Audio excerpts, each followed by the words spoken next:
Om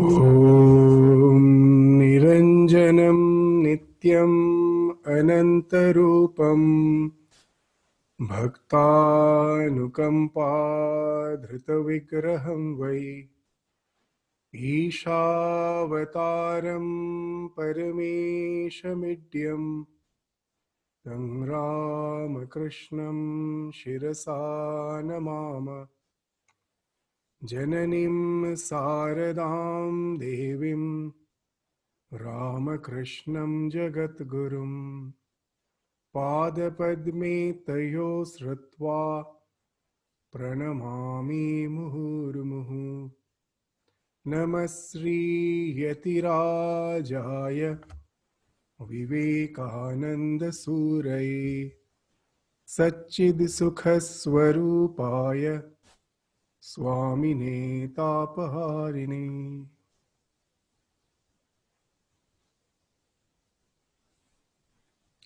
So now we will continue with our study of Swami Vivekananda's Karma Yoga. So while reading the text, I will share the screen so that those who are not having the book, they can refer to the screen for the text material. So in the last class, we were in this paragraph which starts with work for work's sake. So I will just read the paragraph before we start our discussion on it. Work for work's sake. There are some who are really the salt of the earth in every country and who work for work's sake, who do not care for name or fame or even to go to heaven. They work just because good will come of it. There are others who do good to the poor and help mankind from still higher motives, because they believe in doing good and love good. The motive for name and fame seldom brings immediate results.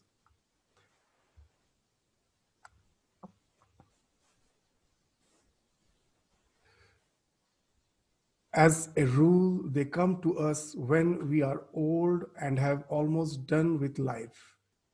If a man works without any selfish motive in view, does he not gain anything? Yes, he gains the highest. Unselfishness is more paying, only people have not the patience to practice it. It is more paying from the point of view of health also. Love, truth, and unselfishness are not merely moral figures of speech, but they form our highest ideal, because in them lies such a manifestation of power. So we studied up to this portion in the previous class, and we were discussing that the point which Swami Vivekananda wants to stress here is that unselfishness is more paying. Only people have not the patience to practice it. In the last class, we were discussing that how unselfishness is more paying.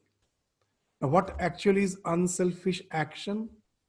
Any action which is performance oriented, not result oriented. When you are doing any action with the motivation that I will do it perfectly, as per the situation is concerned, as per the responsibility is concerned, I am placed in such a situation where I am been ordained with certain responsibilities, and I do them perfectly without just thinking of the pros and cons of what the result is going to be. We just go on doing it perfectly. And that speaks of unselfishness. Selfishness comes into picture when I'm thinking of the result, that how it is going to affect me, whether I'm going to get something, some benefit out of it. So all those things are something which speaks of selfishness. And when I'm just doing it with the attitude that I have to do it, I have to perform it perfectly, that is a performance orientation. So then what happens? At the beginning, most probably, when you're doing any work, the work may be a challenge for me. My skills may be not sufficient to meet that challenge. But as I go on assiduously to try assiduously to be up to the challenge, I hone my skills. My skills are improved. A time comes when my skills meet the challenge. And now I will find a very interesting thing. What's that? That I have entered a flow, an effortless flow. I'm just doing the thing with full concentration. If you have read the book of Mihai Csikszentmihalyi, of his famous book, The Flow Psychology, that's the basic idea which he speaks of. That in life, the real happiness comes whenever we enter the flow.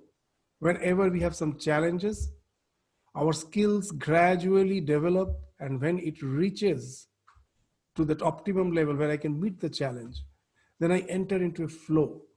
The work happens spontaneously. I get totally absorbed in it. And that absorption is such that it enables me to forget all other distractions. I am just totally focused on the work itself. My mind is no more distracted with other things. What to speak of the external world? Even I will find that the man who has entered the flow, a person who has entered the flow, even the bodily needs are forgotten for the time being. A musician, a painter, even in sports, we find there are so many that those who do the ski, all those things you will find where this moment the skill is meeting the challenge, a wonderful thing starts happening. What? That they enter into such a tremendous focus. For the time being, the world as if doesn't exist for them. Even the bodily needs, the tiredness, the feeling of tiredness, the feeling of hunger, thirst, everything falls off for the time being. They just get absorbed in it. In the Yoga Sutra, they speak of Videha. So yes, Videha after the passing, after the death, the Videha is of course a state. But we need not have to die to really experience the state of Videha. When we enter into a flow, even in this life, when we are in body, though when we are embodied, we can experience that state of Videha. All the bodily needs falls off. You are just absorbed in the thing you're doing. And that gives you tremendous happiness. And not only happiness, all the stress and strain factors for the time being has been totally removed from your psychology. And that actually, in a way, helps you to enjoy a better health. You will find in the modern day, all the health issues are because of the stress and strain. Stress and strain are good. It was actually programmed by the nature, the stress and strain, that whenever we are in danger, to take us to the protection mode, the stress and strain to certain extent is good. But when it becomes ongoing, without any relaxation, you just continue with the stress and strain, and that becomes the cause of all sorts of lifestyle diseases. Because that, first of all, affects your immunity, it affects your growth, and you will find that overall health also is affected. So now you will find that why Swamiji is saying that selfishness is more pain. Only people have not the patience to practice it. It is more pain from the point of view of health also. Very interesting, if you read another book, it's our, in India's president, the previous president of India, APJ Abdul Kalam, when he was a scientist, he was working with the entire team. It is an autobiography, that the book, the Wings of Fire. There he mentions that when they were working as a team in the DRDO, in the Defense Research Development Organization of India, that sometimes the entire team used to enter that flow. They never knew where the time passed, and that's the time when they had that all the uh, real work, the real inventions, the real uh, uh, upgradation of the skills has happened in that state. And there you get the maximum benefit out of it. It's you forgot just your own selfish desires. You're in the work, you have entered into the flow, and that brings out a wonderful result. And some new discoveries, some new inventions, some technological advancements, all those happens when you can enter even as a team into that flow. That's mentioned in so many places. And that's why Swamiji is saying it's more paying. Only people have not the patience to practice it. It is more paying from the point of view of health also. So that's the thing which is being we have studied in the last class. The next line which also we studied is a very important line. Love, truth, and unselfishness are not merely moral figures of speech, but they form our highest ideal because in them lies such a manifestation of power. So in the last class, we were just discussing on it, that we will find in our day-to-day life, throughout the world, in politics, in the global scenario, the words of peace sometimes are not really meant. Cooperation, understanding, that's why in the last class we were giving that example. When someone told Holy Mother after the First World War that the peace treaty has been signed, an immediate reaction of Holy Mother was very interesting. Apparently, she is an unlettered woman. She knows nothing of the world politics, but immediately what she told is very interesting. In Bengali, she told, Oto oder mukher kotha. Those are just the words from their lips. It's not coming from the heart. And you will find that how authentic those words are. In another 2 decades, we had another horrible war. After the First World War, the peace treaty was signed, and it just, we needn't have to wait even for 2 decades. The Second World War, just in another 2 decades, the Second World War ensued. So these, and we will find in the constantly it's happening in the world scenario. The organizations which are meant for world peace, sometimes we find their words are superfluous.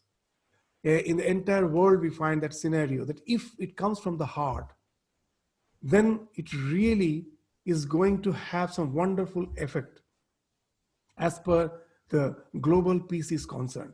So that's why Swamiji is saying, very interesting, that love, truth, and unselfishness are not merely moral figures of speech. They are the eternal laws. In the Bhagavad Gita, if you have read that sloka, that when the God as the absolute finds expression as the phenomenal existence, he does it with the concept of yajna. That this famous sloka in Bhagavad Gita is Saha yajna praja srishtva puro vacha prajapati. That Saha yajna, the real idea of yajna is not just the fire sacrifice. What's the significance of the fire sacrifice? That the gods give us rain, they give us fertile land. In return, we, through that fire sacrifice, the fire is the god who takes our oblations to the other deities. So on the fire we offer to just offer our oblations. We offer to the fire, which is taken to the deities for whom the offering is meant for. So that was the basic idea of all the fire sacrifices. What's the significance of it? That this world is interdependent. That no one can exist alone without anyone's cooperation. We have to cooperate with each other. We have to form a teamwork if we want to evolve, even in this so-called material state of existence.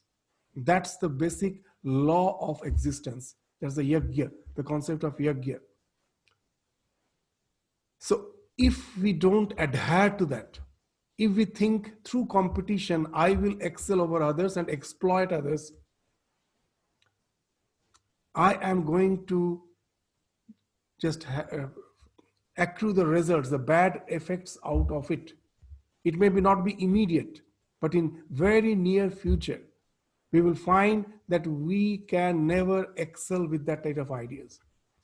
We are going to suffer for it today or tomorrow, because the eternal laws can never be broken. As in the last class, we were giving example that the gravitation is an eternal law. This gravitation, which is proven to be true in the earth, is proven to be true anywhere in the universe. It's an universal law. We cannot break it. If someone thinks that someone just say that I don't believe in gravitation, his belief is not going to make him fly. That he simply jumps out from the top of a mountain or from the top of a multi-storied building, that thinking that he's going to fly, there is nothing called gravitation. It's not going to happen. He or she is going to just fall down, crash, and die. So these universal laws are something which are there. It's our choice whether we follow them or not, whether we believe them and follow them or not. If we just don't believe them, don't follow them, the result is fixed. We cannot just change the result. As Sri Ramakrishna used to say, if you have chili, if you eat chili, you're bound to have that hot sensation. That whether I eat the chili or not, that is my choice. I may not, but I will eat the chili, but at the same time, I won't have that hot sensation. That's never going to be. So similarly, love, truth, and unselfishness is the concept of yajna. When God has created, he has created with the idea that all should live with those ideas so that they can cooperate with each other. And he has programmed the beings in such a way. You will find that some interesting things are there even in the modern psychology. We were just speaking of it in the last class in the Yoga Sutra, that the idea of mental modules, that it is not we who decide. We don't have one mind. Actually, there are innumerable mental modules. As per the circumstance of life, a particular module gets activated, and it has its own stimuli response conditioning. And the module which gets activated, as per its fixed stimuli response conditioning, we are bound to respond. Though the mental module gives us a feeling, I have decided, but actually it has decided. And the common example, I will just give that common example to understand that how unselfishness is something which is programmed within us. It is an example which has been given by Swami Vivekananda in some other context. That suppose a young mother is passing down the street and she hears the barking of a dog. There is no need even to see the dog. She has just heard the barking of the dog and she starts running frantically. She's so panicked. And the same lady, the same mother, then very next day, she's again passing down the street, but today she is holding the child. And now Swamiji is asking us to imagine what to speak of the barking of a dog.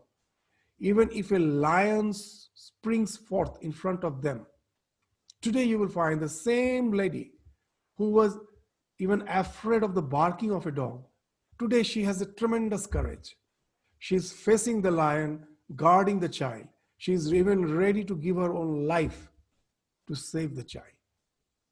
And now you may think it is a mother's love. If the ego comes, then it is going to be something which is a product of ignorance. Why? It's not the mother who really decides that I will save the life of the child even at the cost of my own life.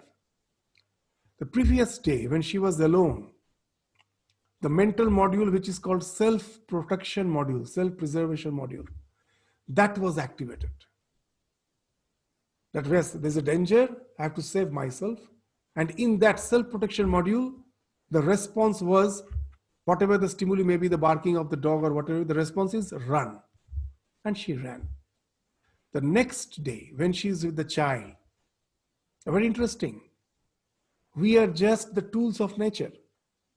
Now, when the child is there, you know the nature's work through you has been done. The nature will continue through the next generation. So you are now outdated. So the nature has programmed us in such a way, in such a situation, where the child has to be protected.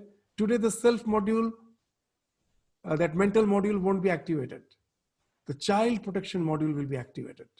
And in that, the response is, even if it's required to give away your life, save the child.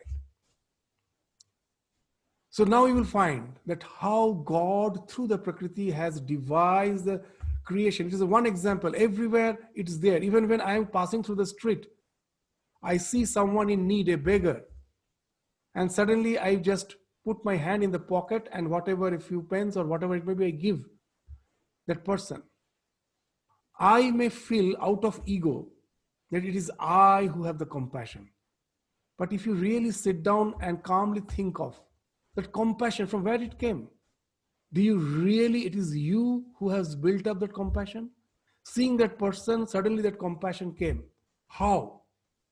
The God has created all those mental modules, which in a particular situation just simply gets activated, and we are bound to act as per the response which is fixed in that module. But somehow, that is the trick which has been played on us. That module is being activated, it is taking the decision, but it gives us a sensation we are deciding. And that's the ignorance. And out of that ignorance, the ego comes into picture. And then in return, we want so many things. And from there, the suffering comes. If we would have really understood that God, we are just a mere instrument. In the Bhagavad Gita, idea of nimitta matra bhavasabhya sachin, that you will find God is saying, Bhagavan is saying what? That, oh Arjun, don't be afraid of the war. Know it for certain. In the Vishwarup Darshana, he has shown that I have already killed all those people. You just become the instrument. So that's the idea. What's the idea here? In each and every action of our life, we are just the instrument of God. He has given us all the particular type of modules which will be activated in particular situation of life. We shouldn't bring the ego there and think that it is I who am doing. It is God who is doing through me to protect his own creation. Then you will find a wonderful, even when I am in doing the action, the question of expectation doesn't come, selfishness doesn't come. At the same time, a sense of sharanagati comes, resignation, that I am resigned to the divine. It is he who is working through me. The question of selfishness doesn't come. And then, with that realization, you will find it's love, truth, unselfishness are all the things which God has already given me, equipped me with all those traits to take care of his creation. So they're not just these moral figures of speech. They are the things with which the Lord is taking care of his own creation. It's not just struggle for existence and the survival of the fittest, which proves to be the truth. It's actually the synergy, the win-win situation. Throughout the creation, now it has been found that the so-called creatures which are not supposed to continue in the process of evolution because they are not sufficiently evolved to continue, still continue still continuing to exist. How it happens? Because of win-win situation, cooperation. There are so many examples. In the last class, we gave the example of the red wood tree forest. The red wood trees They're huge trees. They live for quite long, for hundreds of years. But very interesting. Such big trees, huge trees, but their roots are very shallow. It's only on the surface. It doesn't go deep. Now, naturally, when there's a strong wind, the trees are supposed to fall, but they never fall. Why? It's a wonderful thing. In the redwood tree forest, when a small sapling of redwood tree comes, those tender roots are immediately intertwined by the parent trees, the huge trees. They make it a point. The small one needs our cooperation. And as a result, what happens? A huge beam like structure is formed just below the surface, the soil surface on which all those redwood trees are. A huge beam throughout the forest has formed. So, though they are shallow, but it has given them a very strong foundation as they're intertwined. So as per their evolution is concerned, they individually they are not supposed to exist, because as they cannot go deep into the soil, they were supposed to be extinct long back. But because of this win-win, we cooperate with each other, and we both that way get rid of our limitations and exist throughout the creation. Constantly it is happening. You know that if you see the sharks, the whales, sometimes they are just lying idly on the bed of the ocean with their mouths open. And that's the time the small shrimps, they come running. They will come and swim into the mouth of the shark. Just the shark needs to close the mouth. All the fish are gone, but he will never close. Because why? That's the time the dental cleaning, the scaling is going on. When the shark eats, all the flesh gets intertwined it gets tangled in the teeth. And all the small shrimps know it very well. When the shark is lying in that particular posture with the mouth open, that's the time they can have their food from between the food, the flesh which is all tangled in between the teeth of the shark. They just in a huge crowd, they will just flow into the mouth and clean off all the things which are lying, all those flesh part which is tangled between the teeth of the shark. So again you will find that there's a cooperation everywhere. Means the biggest example of synergy is the Great Barrier Reef. For thousands of years, it has been built. It's something living. It's not something just a rocky structure. It is a living structure, organic structure, which has been built for thousands of years. It is just because so many organisms has cooperated. So this synergy is the modern theory of evolution. It's called win-win situation. We both have limitations, we cooperate with each other, and we win over the situation. And that's the plan, the real divine plan. Very interesting. As we just continue our reading, we will resort to some other examples which actually speaks, which will throw light that it is actually the love and cooperation through which we evolve, not the general notion that it is through competition and exploitation. It's a very dangerous notion. If time permits, we will, to a certain extent, try to just highlight how dangerous this idea is. It's already proven in the history of humankind that this idea of this competition, how that dangerous it is. We will just resort to that discussion as the time permits today. So let us just continue with the text. In the first place, a man who can work for 5 days or even for 5 minutes without any selfish motive whatever, without thinking of future, of heaven, of punishment, or anything of the kind, has in him the capacity to become a powerful moral giant. So as we told, Swami Vivekananda, when he's delivering these lectures, it's all extempore, but it's the Indian scriptures which is in his mind, in the background of his mind. So in this sentence, you will find the idea of sanskara, that sometimes we find that we know what is good, what is bad. Now, when we take a conscious decision, that now intellectually understand that doing good, doing something without any selfish motive is good. But we will find that we cannot continue. Somehow the selfishness again creeps in.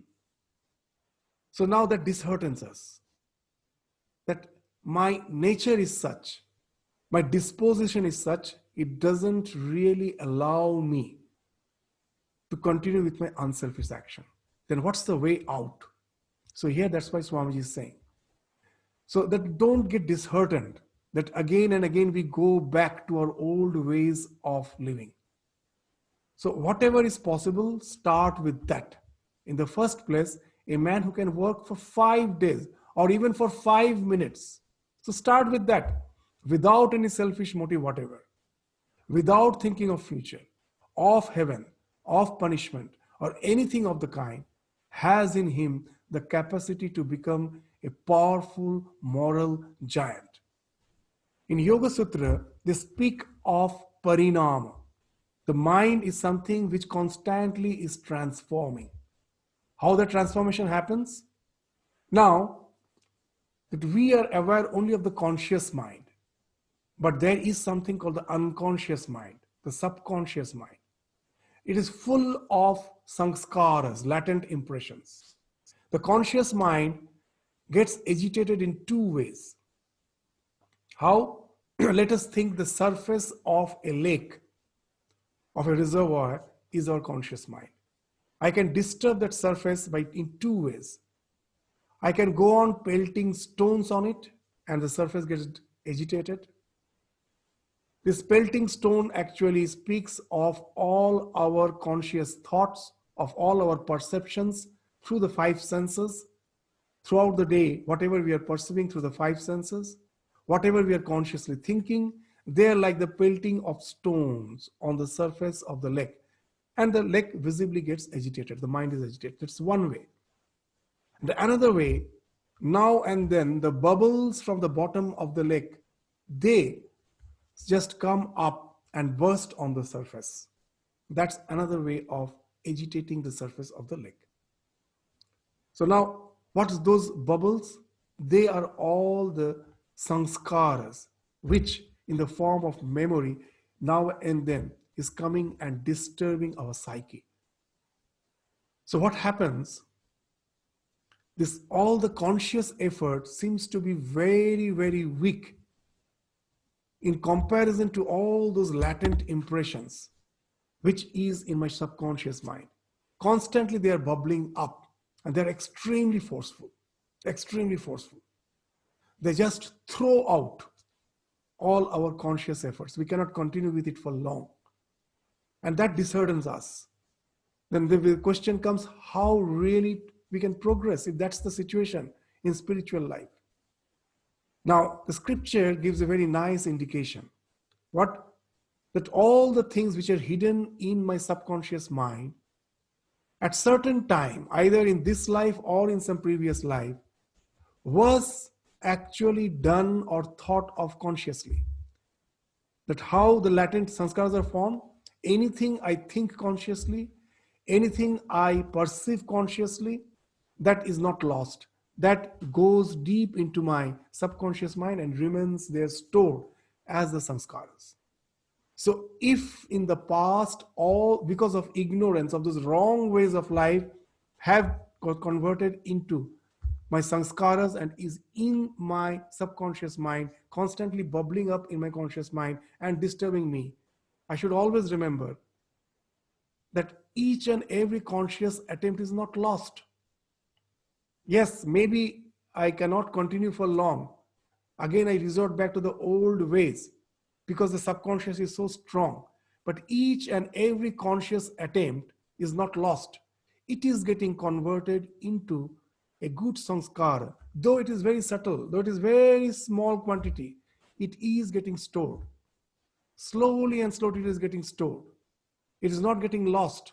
That's why in Bhagavad Gita you will find Bhagavan is mentioning to Arjuna, Swalpam apyasya dharmasya trayate mahato bhayat. Even a little practice can save us from the great danger. How? These all small attempts, each and every small attempt is now gradually entering into your subconscious mind, and gradually it has started saturating your subconscious mind. At certain point of time in our life, no change is visible. But with each and every attempt for the good actions, good thought, change is happening, which is not visible. To give a common example, a stone is lying on the river bed. Water is flowing over it. The stone is coarse. At any point of time, you look at that stone, no change is visible. But that same stone, after hundreds of years, gets smoothened. It gets so smoothened that we just bring it and use it for our worship as a Shivalinga. What has happened? That coarse rock over which the water was flowing for hundreds of years, at particular time, no change was visible, but the change was happening. All the angularities were dissolved in course of time to make that smooth rock surface. So each and every attempt in our life, irrespective of the fact we fail again and again, we should go on doing it without just thinking of the past and repenting that, oh, I was not successful, or again constantly worrying that what will happen to me. Just see, my mind is such, there is no visible change in it. Without worrying that way, without repenting about the past, whatever is possible, let me do it with renewed enthusiasm each and every time. I try, I fail, again I try. That's, in English we say failure is the pillar of success. And that's literally true. When we go on doing it again and again, and that's the thing at last. What's they saying? That at last he has in him the capacity to become a powerful moral giant. All these good actions now gradually start saturating your mind. But the mind has a limitation. It cannot have the old saturated things as well as these new good things together. This is called, in a Yoga Sutra, they call Pratipaksha Bhavana. When something is just the Pratipaksha, is contending, the one which is powerful, that is going to win. So now when this good thing goes on saturating, the old things are washed off. A time comes when only the good sanskaras are there. All the bad sanskaras have been washed off. To give a common example, that suppose a cup is full of turgid content, turgid liquid, full of impurities. And now what I do, the cup is full, just full to the, is filled to the brim with those turgid contents. Now I pour pure water in that cup. Now as the cup is full, is to the brim with the turgid content, it will spill off, will start spilling off. When I start pouring pure water, it starts spilling off. A time comes, you will find at the beginning, the turgidity is being diluted. It is getting lesser and lesser turgid. And at last what happens, the entire turgidity has been washed off. The cup is full of pure water. And that's the way gradually our mind transforms. The shuddhi, the purification of the mind happens with each and every small attempt. With all our capacity, we go on trying. In spite of repeated failures, at last we succeed. And then we also become a powerful moral giant. That's the idea behind this sentence. That we shouldn't get disheartened. Whatever is possible. For 5 days, if that is not possible, even for 5 minutes, let us try to do tidbits of some small acts of kindness, of compassion, of cooperation. Know it for certain that is going to change your psyche, wash off all the turgidities, the impurities, and it will just transform your personality, where you need not have to take a conscious decision to do good. At present, we will find that selfishness is almost our reflex. We don't have to take any conscious decision. My total psychophysical system just immediately, without any conscious decision, tends to react in a way which speaks of selfishness most of the time. That selfishness is now is become my reflex, is something spontaneous. A time will come with this repeated practice, small little practice, a time will come when unselfishness, cooperation, compassion, all this will become spontaneous. And then you are become a moral giant. As Ramakrishna very nicely used to say, Jaina, the one who is an adept dancer, will never have a false step. At the beginning, when you are learning to dance, at each and you have to have a very consciously, you have to uh, put your step as per the rhythm. You have to constantly keep in your mind the rhythm which is being played, and with full conscious awareness, you have to try to be in the rhythm when you are just stepping. Each and every step should be in the rhythm, and you are doing it consciously. When you become an adept, you will find the music is playing. Most probably, you are teaching someone else how to dance. So naturally, a part of your mind is in the teaching process. But you are not getting distracted. Though you are teaching, you're an adept dancer, what you find when they're instructing the student, the legs spontaneously fall in the rhythm. Why? That she has become an adept dancer. The steps falling in the rhythm has become something spontaneous. Even when he or she is not concentrating on the music, it never, a step is uh, what is it, is out of the rhythm, and they never has a false step. So that's what Ramakrishna is saying. An adept dancer never has a false step. So that's the idea of the moral giant. Goodness has become your spontaneity. Yeah, that even unknowingly you cannot do anything which speaks of selfishness, which speaks of something which is cruel. So even it has become something spontaneous. The goodness has become something spontaneous. So it is hard to do it, but in the heart of our hearts, we know its value and the good it brings. So at the present, maybe it's very hard, but we know, but intellectually we can that we can just have a conceive, we can just have an idea that what a tremendous goodness it is going to bring. So that's why Swamiji is next saying it is the greatest manifestation of power, this tremendous restraint. Self-restraint is a manifestation of greater power than all outgoing action. A carriage with 4 horses may rush down a hill unrestrained, or the coachman may curb the horses. Which is the greater manifestation of power? To let them go or to hold them? A cannon, Swamiji is giving some examples. A cannonball flying through the air goes a long distance and falls. Another is cut short in its flight by striking against a wall, and the impact generates intense heat. All outgoing, so energy following a selfish motive is frittered away. It will not cause power to return to you. But if restrained, it will result in development of power. This self-control will tend to produce a mighty will, a character which makes a Christ or a Buddha. So this is the thing which Swami Vivekananda is explaining, that this each and every attempt to restrain yourself is gradually building up your character. It will just give a tremendous power. It will build up your destiny. How it happens? So now sometimes this always Swami Vivekananda used to say a very interesting thing. In one of the letters, he's writing to the other direct disciples from America. But you know what's the problem?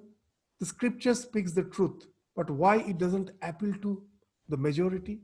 Because the one who is delivering it, most probably he is not speaking in the language which those people understand. And Swamiji's that famous line in that letter is, everyone has a language and you have to speak to that person in his or her language. If I am a Bengali, you speak to me in Tamil, it makes no sense to me.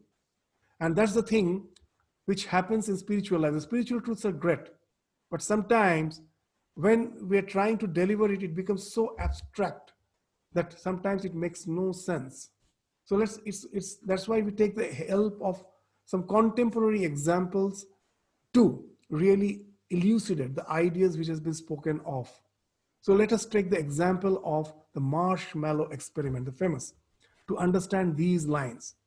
It's a very famous experiment of one of the universities, the Stanford University, which continued for quite a few decades. The psychologists, the Department of Psychology was conducting that experiment on the small children, the kids. What they would do, the one who is conducting the experiment, this was a group. They will try to meet some children, not as a group individually. They will try to get friendly with them. And after that, suddenly they sit together and the psychologist will bring out a marshmallow and give it to the child. In a small plate, we'll give it to the child. The child, and immediately the child likes the sweet, is about to grab the marshmallow. It's a very famous experiment. You can search in the internet. It's full, you will find there's so many blogs on this marshmallow experiment. The child is about to grab it, and then the psychologist says, wait, I'm just going out for about 10 minutes, and I will come back. By the time, if you just do not eat this marshmallow, just wait for me to come back, I will give you the second marshmallow. Do you want the second one? Of course I want, the children says. Well, then you have to wait for 10 minutes. And now there is this camera, there's just to record that how the child is reacting. And I won't go to the details. You can just go to the internet. You will find that most of the children fail. They try their best, but they fail. They somehow yield to their temptation and take the marshmallow. Though they know if they can wait for 10 minutes, they're going to get the second. Only a few child somehow succeeds. They also find that a lot of temptation is there to take it, but they somehow are capable of resisting. They wait. The experiment doesn't end here. All those children on whom that experiment was conducted, now a track is kept on how they're progressing in life. The psychologists keep a track on their lives. So after another 10-15 years, a wonderful result has been found. Those few who could resist the temptation, those few who could delay their gratification, it has been found, a wonderful thing has been found. It is they who have excelled in their academic field and as well as in their professional field. They're all established, quite well established, compared to the one, that majority who very easily yielded to, succumbed to the temptation. So this delaying of gratification, not your IQ. That generally we think the children with higher IQ has a bright future. But that experiment says it is not the IQ actually. It's actually the capacity to delay the gratification which speaks of our destiny. The reason is very simple. That the one who can delay as the gratification, they are not myopic, they are not short-sighted. They can see the future and act according to it. For the most of us, we are very short-sighted. We just yield to the temptation without realizing that what's waiting for us in the near future. So that's why you will find, now you go to the sentence, It is the greatest manifestation of power, this tremendous restraint. This is the thing which we have to learn. Very interesting that as we were telling, the truth is truth. We cannot deny it just by saying, I don't believe in it. Now 150, not even 100, 125 years back, when Swami Vivekananda was delivering lecture, and he was speaking of this renunciation, restraint, in another lecture, someone from the audience, a young person, stood up and suddenly interrupted. He told, Swamiji, Swamiji. So Swamiji was disturbed. Suddenly that person stood up and just was addressing him. And then he told him, he just remarked very adversely. He told, you are speaking of renunciation, Swamiji? It seems you are from the medieval ages. In this America, we speak of freedom.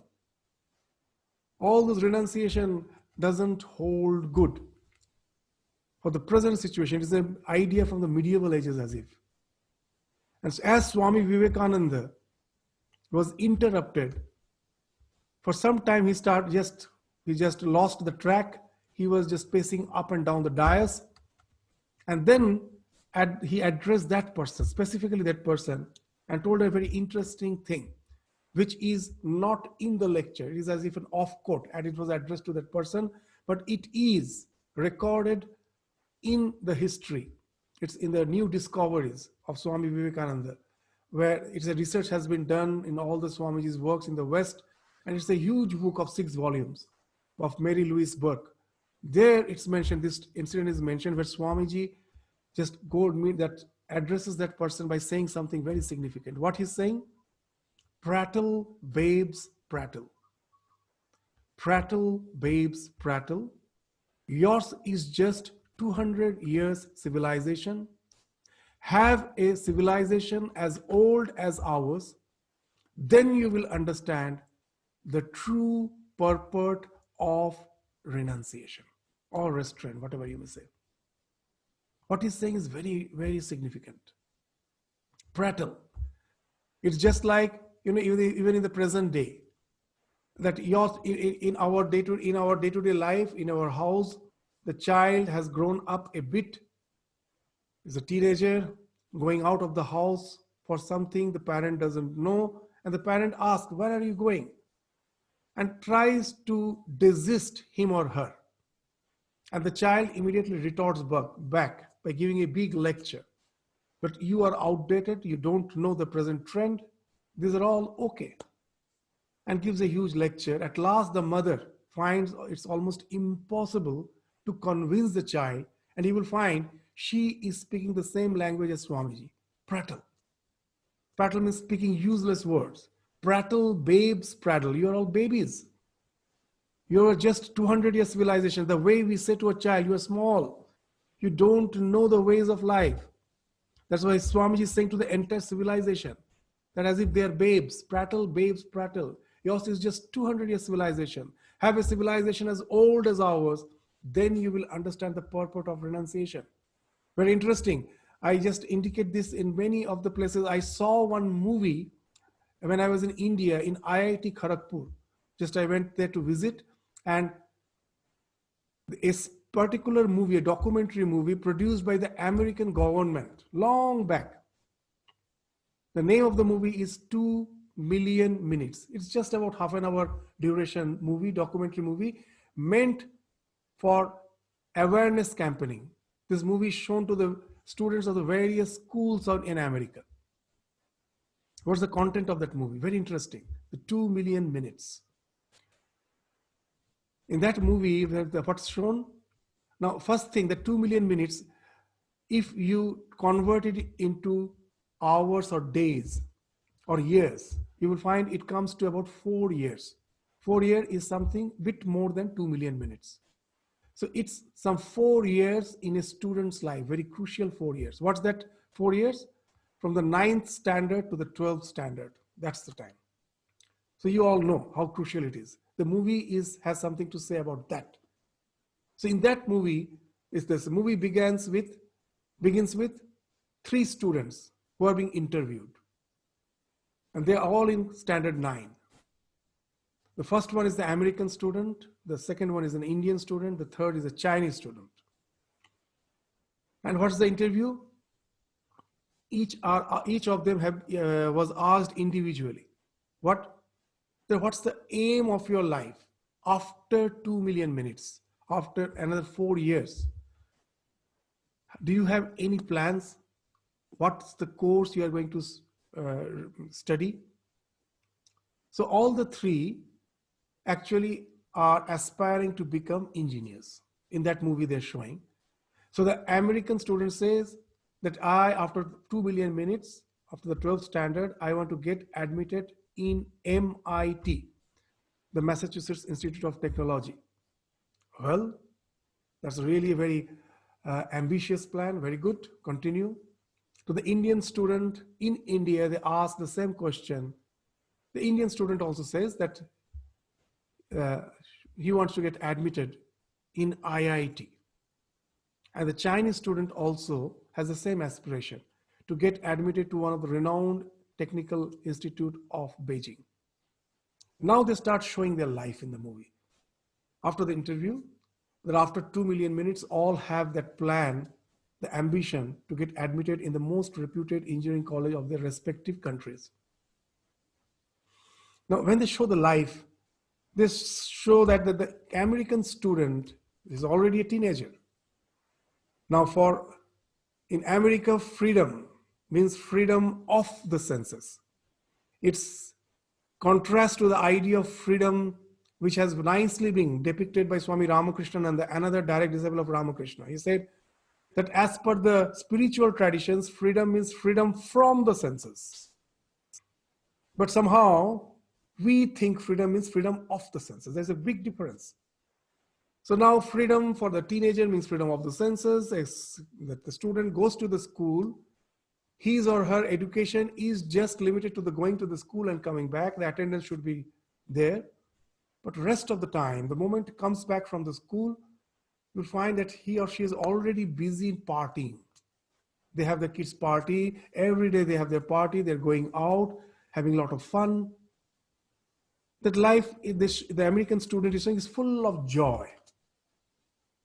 Having a lot of social engagement, having video games and all those things, a lot of distractions, and this is quite happy. But yes, goes to the school. He goes to the school, but rest of the time he's spending quite happily. Now they show the life of the Indian student. That his life, the Indian student and the Chinese student, the mother is the tiger mother. The moment the child comes back, you find the mother is there to just regulate all the child's activity. Of course, the child spends some time with the friend, but they are supposed to come back within certain time. They have to sit down for their studies. The mother is keeping a watch. And not only that, before exam, just when the exams are near, the child is not even allowed to go to the dining table. The food is coming to his study table so that the time is not wasted. So that type of regimentation is being shown in the life of the Indian student as well as the Chinese student. So this is the second scene. The first scene was the interview. The second scene is the exact way the three students are leading their student life. Now the third scene, 2 million minutes over. First, they interview the Indian student. That you had some aspirations, you had some aim. Have you reached it? He told, yes, almost. I couldn't get through the IIT, but yes, I have got chance in some reputed engineering college and I am happy. The student is happy. They go to the Chinese student. Almost the same reaction they find. That almost he or she has also reached the goal and she is happy. And then they show the American student going out socializing, very happy. So the interviewer feels most probably he or she has also reached the goal. They go and ask, are you happy? Or yes, of course I'm happy. But you had some aim, some goal to get admitted in the MIT. What about that? Oh, forget about it. I couldn't. But yes, I'm happy. I'm just continuing my studies. I have going to the college, some local college. I'm quite happy. Now, after showing these three scenes, it is the American government who has who focuses, who just projects a huge question mark in the screen and is asking the American students, see, all the these multinationals, everything, it is we who own them. And at last, it is these Indians, the Chinese, who are coming to our country because we don't have the human resource to fill up those positions in those organizations where we really need the people to be up to it. We just have to depend on them. Will you be satisfied with all your so-called merrymaking in life? So now we go back to this sentence. It is the greatest manifestation of power, this tremendous restraint. Self-restraint is a manifestation of greater power than all outgoing action. That's what Swamiji was trying to press this point again and again in the West when he saw that civilization is so superfluous at that time. Freedom means freedom of the senses, not freedom from the senses. That's why he's saying prattle best prattle. Yours is just 200 years civilization. You need some experience like ours, which is 1,000 years civilization, to understand the power of restraint. So that you have to build it up. Now the question is that in that experiment, marshmallow experiment, when you see that some child is already with that faculty, then you may easily say, I don't have that faculty, what can I do? So yet Swamiji is saying, no, we can do. It may take time, but let us utilize the present so that our destiny is formed in the future. Every little effort with patience, with perseverance is not going to be wasted. It is going to build up your destiny in the long run. So then these two examples, of course, you find that he's giving to explain that a carriage with 4 horses may rush down a hill, means it is the freedom of the senses, unrestrained. Or the coachman may curb the horses. So here, the question comes freedom from the senses. Gradually, you're developing that restraint so that you can delay your gratifications, which is the greater manifestation of power, to let them go or to hold them. A cannonball flying through the air goes a long distance and falls. Another is cut short in its flight by striking against a wall, and the impact generates intense heat. So here now Swamiji comes to the conclusion, all outgoing energy following a selfish motive is frittered away. It will not cause power to return to you.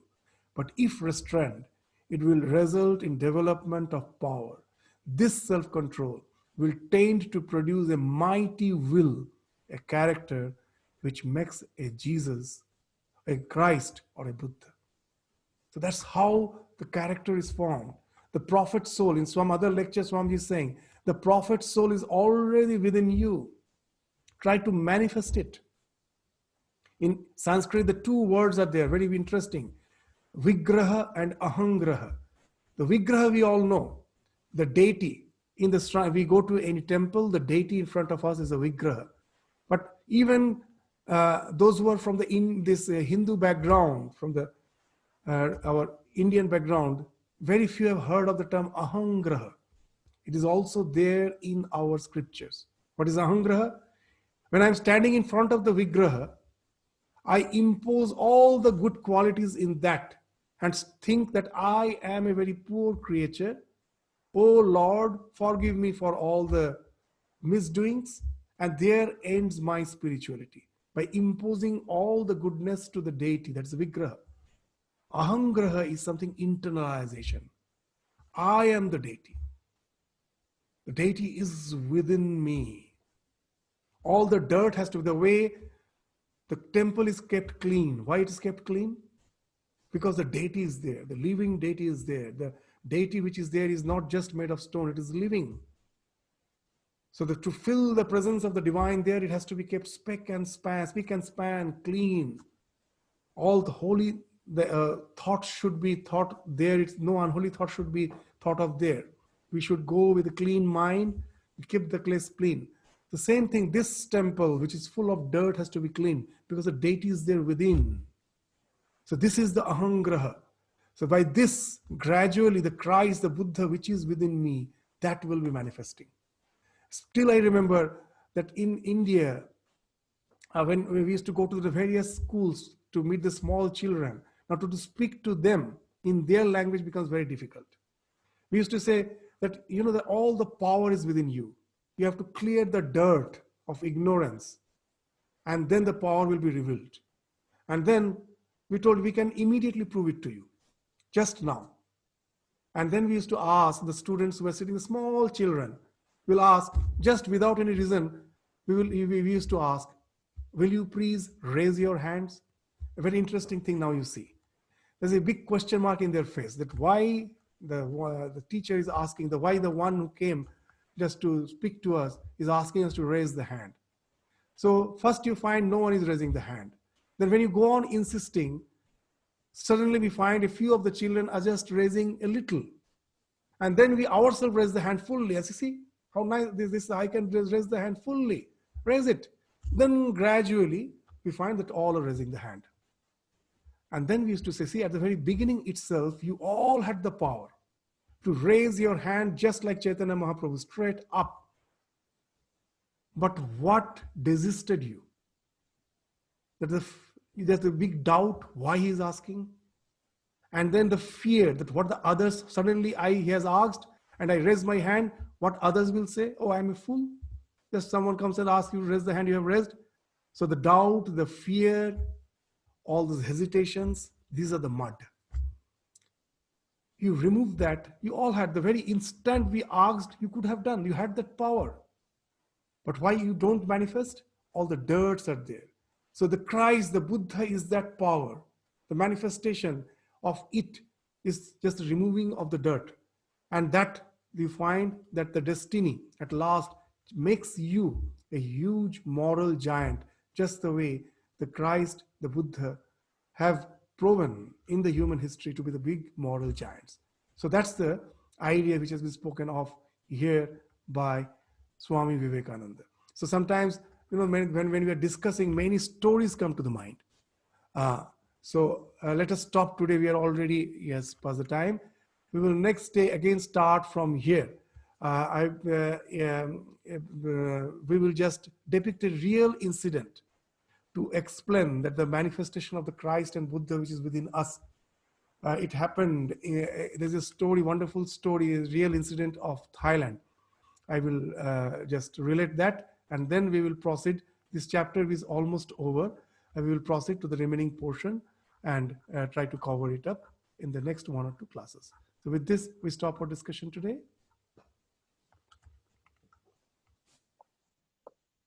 Thank you, Swamiji. Namaskar. Namaskar. Namaskar. Thank you, Swamiji. Namaskar. Thank you, Swami. Thank you, Swamiji. Namaskar, Swamiji. Shanti. Thank you, Maharaj. Namaskar. I'm ending the class.